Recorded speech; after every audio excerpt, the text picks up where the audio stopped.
하셨습니까? 네. 예, 좀 너무 맛있게 먹었습니다. 준비하신 분들 수고 많이 하셨고 감사합니다.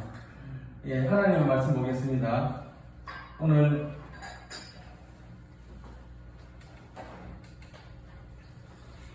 본문 말씀은 누가복음 14장 16절에서 24절까지 말씀입니다.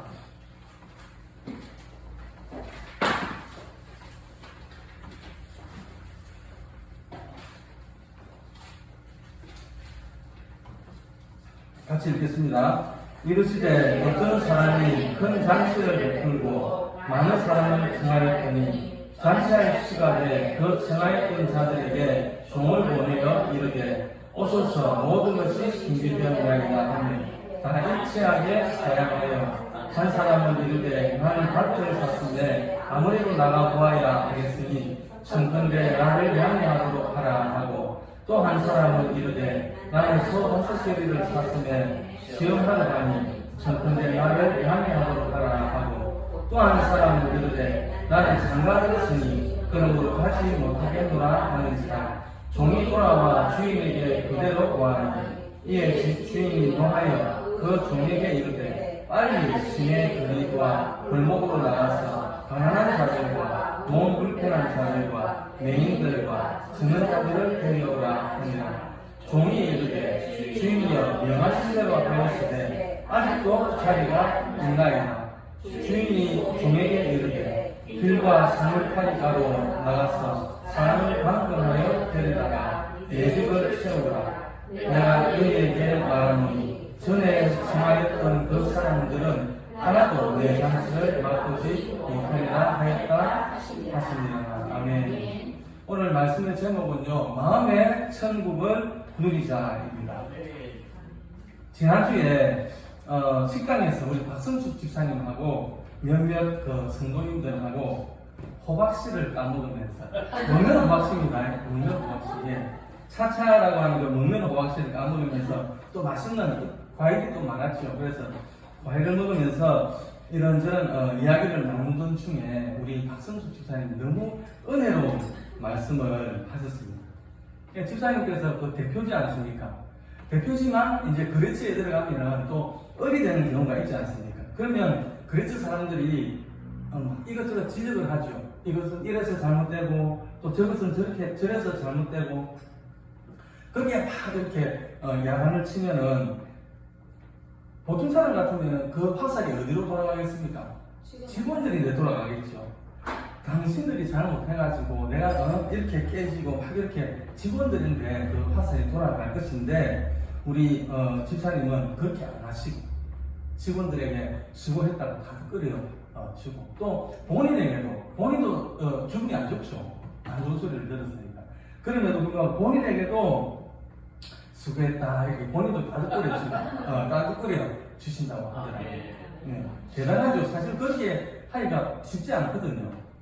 그런데 제가 놀란 부분은 집사님이 집으로 가셔가지고 기도할 때에 어떻게 기도를 하시는가 하면은 오늘은 또 좋은 것을 배우게 해주셔서 감사합니다 이렇게 기도를 하신다는 거예요. 얼마나 멋지고 지혜롭고 또 은혜롭습니까? 로마서 12장 21절 말씀이죠. 거기 보면 악에게 지지 말고 선으로 악을 이기라 라고 말씀하셨습니다. 바로 이런 경우죠. 예. 우리 주위에 환경들이 힘들고 또 화가 날 일들이 많지만 그 화를, 그 악을 선으로 이겨나가는 것이 바로 장성한 믿음의 모습입니다. 저도 이렇게 말은 쉽게 말은 하지만 솔직히 마음에 콧구멍가 치고 파도가 칠 때가 굉장히 많거든요. 예, 말을 안 하고, 그대로 표현을 안 하고 이렇게 삭혀서 그렇지, 속에서 막 이렇게 화가 올라올 때가 너무 많습니다. 분명히 어제 밤에 기도할 때, 하나님, 내 모든 생각과 내 모든 교만, 욕심, 이 모든 것 다 십자가에 다 못을 박았는데, 뒤돌아보면 어느샌가 내 뒤에 딱 와가지고 붙어 있는 그런 그것을 느낄 때가 참 많습니다. 그래서 우리 박승풍수 집사님의 그 간증을 듣고 다음 주에 설교는 마음의 천국을 누리자라는 주제로 설교 준비를 해야 되겠다라고 하고 오늘 본문의 말씀을 잡았는데요. 누가복음 14장 말씀은 여러분 다 잘 아실 겁니다. 어떤 사람이 큰 잔치를 열기로 하고 자기 종들을 이제 보내가지고 사람들을 초대를 합니다. 그리고 잔치날이 다 되어가지고 다시 한번 보내면서 모든 것이 준비가 다 되었으니까 이제 오세요 라고 하는데, 그런데 초대받은 사람들이 다들 핑계를 대면서 못 가겠다라고 하는 것입니다. 한 사람은 나는 밭을 사가지고 그 밭에 나가봐야 돼서 못 가고, 또 한 사람은 나는 소를 5개를 샀는데 이 소들이 건강한지 힘이 좋은지 또 가서 테스트를 해봐야 되기 때문에 못 가겠고, 또 한 사람은 나는 장가를 갔기 때문에 못 가겠다 이렇게 말을 합니다. 그래서 이 종이 쫓아와가지고 주인에게 말을 그대로 합니다. 그러니까 주인이 화가 나가지고 빨리 시내와 거리와 골목으로 가서 가난한 자들, 그리고 몸 불편한 자들, 맹인들, 또 저는 자들, 이런 사람들을 다 데려오라고 합니다. 종들이 이야기합니다. 예, 다 그런 사람들도 다 데려왔는데, 그런데 주인은 그래도 잔치 자리에 자리가 많습니다. 그렇게 이야기를 하니까 주인이 길과 산울타리로 가면서 사람들 광분해가지고 내 집을 채우라 이렇게 말씀을 합니다. 자, 이 비유에서 집주인은 하나님을 말씀하는 거죠. 그리고 잔치는 하나님의 나라를 상징하는 것입니다. 그리고 잔치에 초대받은 사람들은 하나님 나라에 초대받은 우리 인생들을 말하는 것입니다. 그러니까 이 비유는 하나님께서 우리 인생들에게 베풀어 주신 구원의 초청에 관한 말씀인 것입니다. 하나님께서 베풀어 주신 이 천국 잔치는 너무나 풍성한 잔치이기 때문에 아무리 많은 사람들이 와도 다 참석을 할 수가 있습니다. 그런데요, 하나님의 초청을 거절해버리면 참석을 할 수가 없습니다. 형님 감사도 자기가 싫으면 그만이라는 말이 있죠. 하나님의 초청을 받아들이는 것도 자유고 또 그것을 거부하는 것도 자유입니다. 그러나 그 결과에 대한 책임도 본인이 져야 한다는 것입니다. 우리 로마서 10장 10절 말씀 한번 보겠습니다. 같이 보겠습니다. 사람이 마음으로 믿어 의에 이르고 입으로 시인하여 구원에 이르느니라. 예수님께서 손을 내미실 때 그 손을 붙잡고 주님께 나오면 생명의 부활로 나오지만, 그런데 주님의 손을 뿌리쳐버리면 심판의 부활로 나오게 된다라는 것입니다. 주일날 우리가 2부 예배 마치고 오후 예배 마치고 전도를 하지요. 물티슈하고 건빵을 이렇게 나누어 드립니다. 그러면 받아가시는 분들도 있고 또 고맙다고 하는 분들도 있고 그러는데 끝까지 그것을 완강하게 거부하시는 분들이 있습니다. 그러면 마음이 짠합니다. 물론 하나님께서 택하신 백성이라면 지금은 거부하더라도 언젠가 하나님의 때에 다시 하나님께서 그 사람들을 이끄시겠지만, 그래도 하나님의 초청을 거부하는 모습을 보면 마음이 아픕니다. 여러분, 하나님의 초대에 응하는 것과 거부하는 것은요, 하늘과 땅만큼, 아니 그 이상의 차이가 있습니다.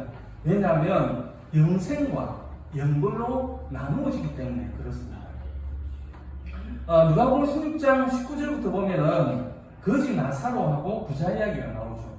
거기 보면은 나사로도 죽고 부자도 죽었어요. 근데 눈을 떠보니까 나사로는 아브라함의 품에 안겨져 있고 부자는 응구에 가 있었다는 것이죠.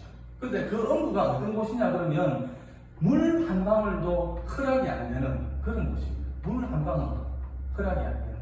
그리고 더 충격적인 건 뭐냐 그러면 서로가 볼 수 있죠. 부자가 나사로를 봅니다. 아브라함 품에 안겨져 있는 나사로를 봅니다.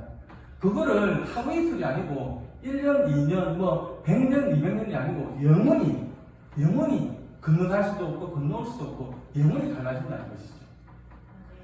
오늘 본문 말씀이 누가복음 14장 15절부터 시작을 하는데 15절과 14절 그 사이에 보면은 제목이 나옵니다. 큰 잔치 비유라는 제목이 나오거든요. 이 큰 잔치 비유하고 같은 내용이 어디 있느냐 그러면 마태복음 22장에 보면 똑같은 내용이 나옵니다. 근데 마태복음은 누가복음보다 좀 더 구체적으로 이렇게 기록이 되어져 있습니다. 그리고 제목도 큰 잔치 비유가 아니고 혼인잔치 비유로 이렇게 나옵니다. 우리 마태복음 22장 1절부터 10절까지 말씀을 같이 한번 보겠습니다. 예수께서 다시 비유로 대답하여 이르시되 천국은 마치 자기 아들을 위하여 혼인잔치를 베푼 어떤 임금과 같으니 그 정도를 보내어 그 친한 사람들을 혼인잔치에 오라 하였더니 오기를 싫어하더니 다시 바른 정도를 보내며 이르되 친한 사람들에게 이르기를 내가 오찬을 준비하되 나의 소와 살찐 짐승을 잡고 모든 것을 갖추었으니 혼인잔치에 오소서 하라 하였더니 그들이 돌아보지도 않고 한 사람은 자기 밭으로 한 사람은 자기 사업하러 가고 그 남은 자들은 종들을 잡아 모욕하고 죽이니 임금이 노하여 군대를 보내어 그 살인한 자들을 진멸하고 그 동네를 불사하고 이에 종들에게 이르되 혼인잔치는 준비되었으나 승한 사람들은 합당하지 아니하니 너희들이 길에 가서 사람을 만나는 대로 혼인잔치에 승하여 오라 한데 종들이 길에 나가 악한 자나 선한 자나 만나는 대로 모두 데리고 오니 혼인잔치에 손님들이 가득한지라. 누가복음 14장도 우리가 읽어봤고 마태복음 22장도 읽어봤는데 혹시 읽으시면서 느낀 점이 있으실지 모르겠는데 저는 이걸 읽으면서 참 분주하다라는 것을 느꼈거든요. 많이 분주하죠. 밭도 사고 소도 사고 장가도 가고 그렇게 바쁜 일상들을 보내면서 정작 하나님의 초대는 거부했다는 것이죠. 정작 예수님을 잊어버리고 살아가는 삶이더라라는 것입니다. 거기에다가 악을 더해가지고 이제는 이익이 된다면 마태복음 24장 16절의 말씀처럼 하나님의 백성들까지도 혹은 하나님의 백성들끼리도 서로 능력하고 죽이는 그런 세상이 되었다라는 것입니다. 누가복음 14장과 마태복음 22장의 말씀이 의미하는 건 뭐냐면 이미 하나님의 나라가 이 땅에 임했다는 것을 이야기를 합니다. 하나님의 나라가 이미 이 땅에 임했는데 사람들이 그 하나님의 나라를 누리지 못하고 있다는 것을 지적을 하고 있는 말씀입니다.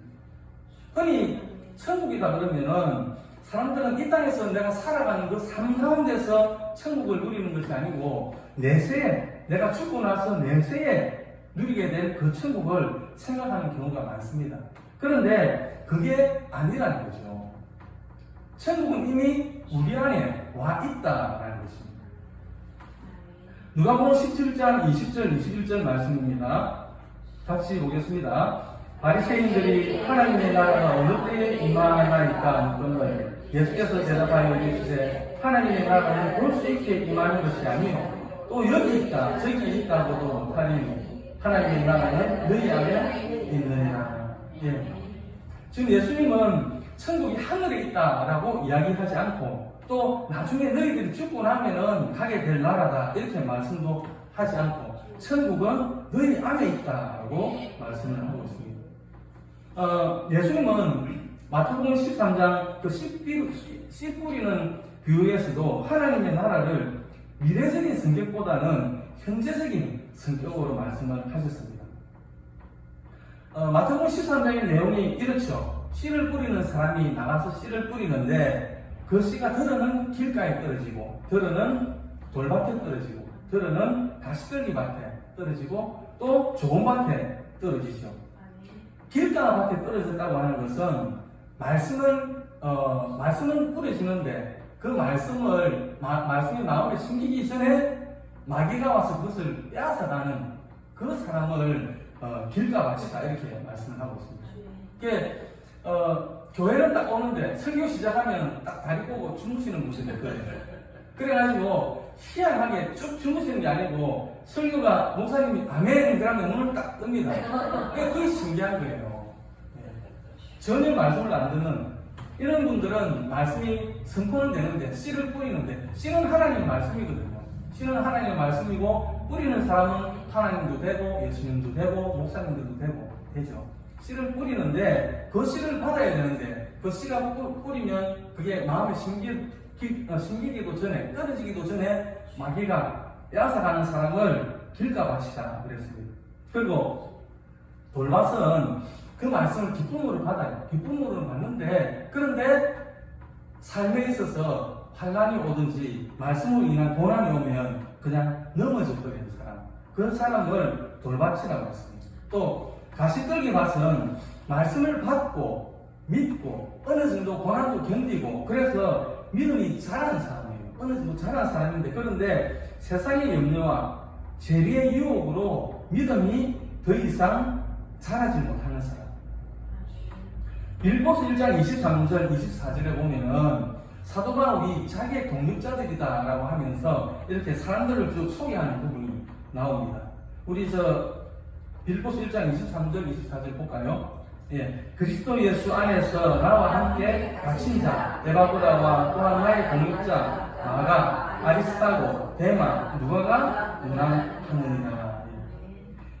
또한 나의 동력자 나아가 아리스타고 데마 누가가 문안하느니라. 여기 보면 데마라는 사람이 나오죠. 네, 한때는 사도 바울의 동력자였던 데마가 사도 바울이 1차 감옥에 갇혔을 때는 그래도 같이 동력자가 있었지만 2차로 바울이 감옥에 투옥이 되었을 때 사도 바울과 또 그 동력자들을 버리고 고향이 데살로니가로 가버립니다. 그냥 어떻게 보면 고향이니까 뭐 쉬러 갔겠지 그렇게 생각할 수도 있는데, 디모데후서 4장 10절에 보면은 이렇게 기록이 되어져 있습니다. 데마는 세상을 사랑하여 나를 버리고 데살로니가로 갔고 그랬습니다. 그러니까 데마가 믿음의 경주에서 벗어났다는 것을 말씀하고 있는 것입니다. 세상의 염려와 재리의 유혹은 믿음의 경주를 멈추게 합니다. 희한한 것은 믿음의 경주를 다 하다가 탁 멈추잖아요. 그럼 그 믿음이 그 상태로 유지가 되는 게 아니고 다운이 된다는 것이죠. 믿음의 경주는 달리지 않으면 믿음은 무조건 떨어지게 되어 있습니다. 가시떨기 밭은 이런 사람을 가리키는 것입니다. 또 좋은 밭이 있는데, 좋은 밭은 빌보서 2장 5절에서 8절까지 보면 너희 안에 이 마음을 품으라 곧 그리스도 예수의 마음이니 그는 근본 하나님의 본체시나 하나님과 동등됨을 취할 것을 여기지 아니하시고 종의 형체를 가져서 죽기까지 복종했다, 이렇게 기록이 되어 있거든요. 그러니까 예수님은 하나님이잖아요. 하나님인데 성부 아버지께서 네 내려가서 인생들을 위해서 십자가에 좀 죽어야 되겠다. 그러니까 예수님이 싫은데요, 나도 하나님인데 그렇게 안 하고 그랬다는 것이죠. 그랬다는 것이죠. 이 예수님의 마음, 이 마음이 바로 좋은 밭의 마음이다라는 것입니다. 말씀을 받고 깨닫고 견뎌가지고 결실하는 사람을 가리켜서 좋은 마음밭이다, 이렇게 이야기를 했습니다. 여러분의 마음밭은 지금 마태복음 13장이 그거거든요. 이 4가지 밭이 있는데 여러분의 마음밭은 어느 밭에 가깝습니까? 그걸 물어보는 거잖아요. 그리고 내가 어느 밭에 가깝다면 마음을 새롭게 해서 좋은 마음밭이 되기 위해서 힘을 쓰고, 그래서 이 땅에서도 결실하고 바로 천국을 누리라라는 그런 말씀이지 않습니까? 하나님의 나라는 궁극적으로 이 세상의 마지막 때에 완성이 될 것이지만 이미 우리 가운데 와 있다는 것을 기억하시기를 바랍니다. 예수 그리스도께서 이 세상에 오신 것은 하나님의 나라가 이 땅에 임했다는 것을 의미하는 것입니다. 지금 하나님의 나라는 여러분의 마음 가운데 임하여 있습니다. 로마서 14장 17절 말씀 보겠습니다. 같이 보겠습니다. 하나님의 나라는 먹는 것과 마시는 것이 아니고 오직 성령 안에 있는 의와 평강과 희락이다. 여러분, 먹는 것과 마시는 것, 즉 세상적인 것, 차는 2000cc 이상을 타야 되고, 그리고 아파트는 32평 이상에 살아야 되고, 핸드백은 구찌나 루이비통 이런 것을 들어야 천국을 누린다. 그런 게 아니거든요. 또 그렇게 생각하는 사람이 있는데 그런 것으로는 천국을 누리지 못하는 것입니다. 세상의 유행을 쫓아가지고 머리끝에서부터 발끝까지 그냥 신상으로 쫙 빼고야 만족을 하는 사람들이 있어요. 행복하다라고 하는 사람들이 있습니다. 그런데 그것은 진짜 행복이 아니라는 것이죠. 그건 가짜 행복이고 신기루와 같은 것입니다. 사막을 횡단하는 그 대상들이 물이 떨어진 상태에서 신기루를 보죠. 물이 없으니까 너무 목이 마르니까 이제 흙끝을 보는 거죠. 신기루를 봅니다. 그리고 보면은 오아시스가 있으니까 막 그리로 달려가가지고 막 환호성을 지르면서 막 손으로 움켜쥐고 물을 막 마십니다. 그러다 보면 하나 둘씩 쓰러집니다. 그들이 마신 것은 정말로 시원한 물을 마신 것이 아니고 뜨거운 모래를 마신 거예요. 이 세상이 주는 행복은 마치 그런 신기루와 같은 것들입니다.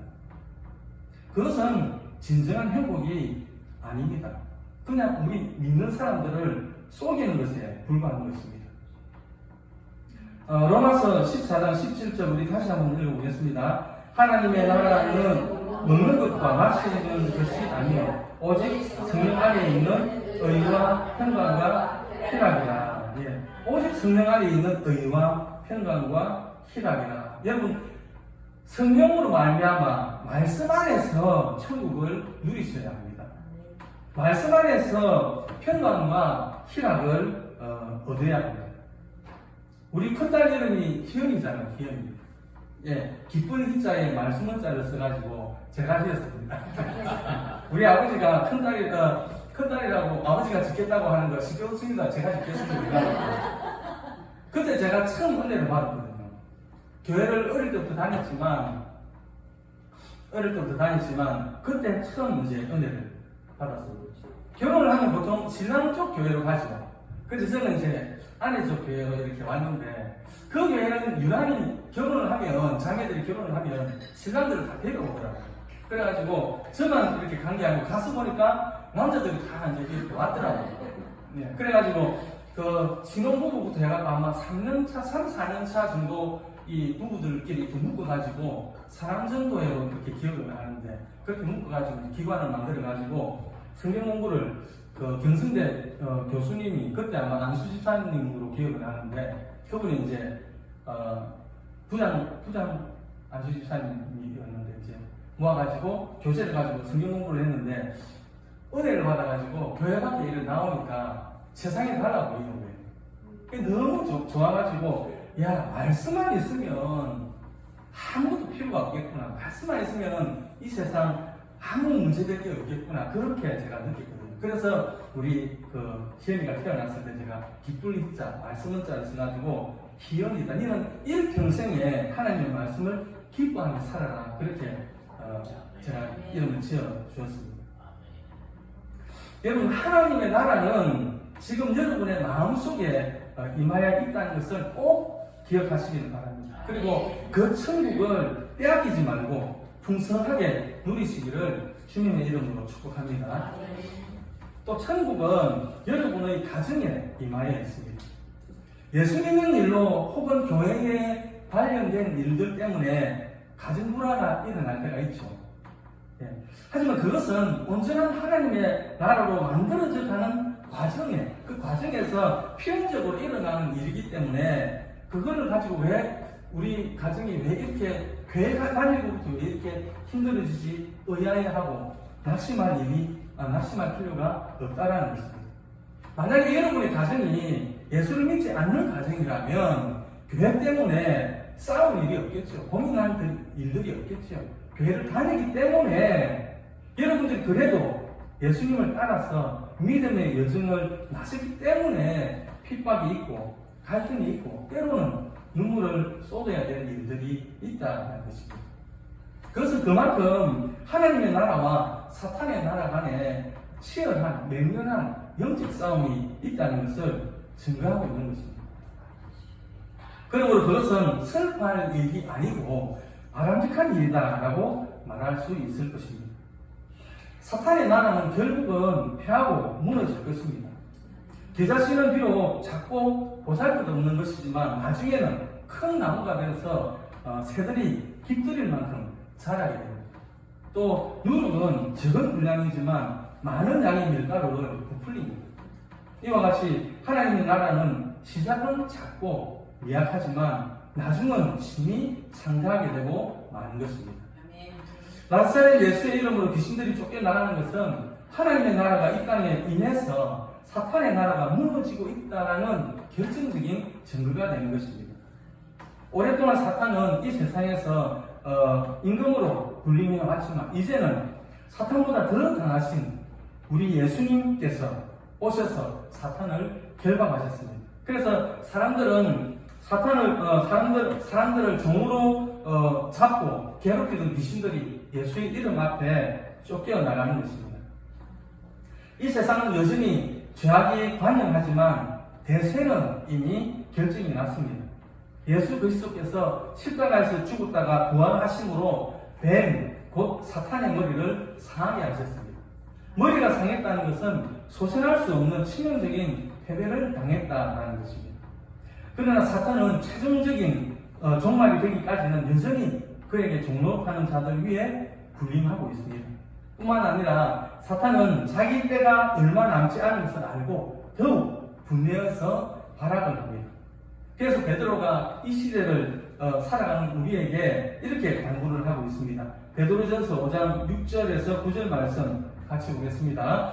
그러므로 하나님의 능하신 손 아래서 겸손하라. 때가 되면 너희를 높이시리라. 너희 염려를 다 주께 맡기라. 이는 그가 너희를 돌보십니다. 근신하라 떼어라. 너희 대적 마귀가 우는 사자같이 두루다니며 선실자를 찬다니 너희는 믿음을 굳건하게 하여 그를 대적하라. 이는 세상에 있는 너희 형제들도 동일한 고난을 당하는 줄 알리라. 아멘. 이미 승패는 결정이 났습니다. 마치 2차 세계대전 태평양 전쟁 때 일본 전함이 항복을 했죠. 항복을 했는데 그 사실을 모르고 필리핀의 그 정글 속에서는 그 해장병들이 그 연합군들을 공격하는 그런 일들이 있었죠. 예, 그것과 비슷한 것입니다. 그러므로 우리는 예수 그리스도의 재림으로 사탄이 우주경에 감금되기까지는 한시라도 방심하지 마시고 마귀와 대적해서 싸워나가는 우리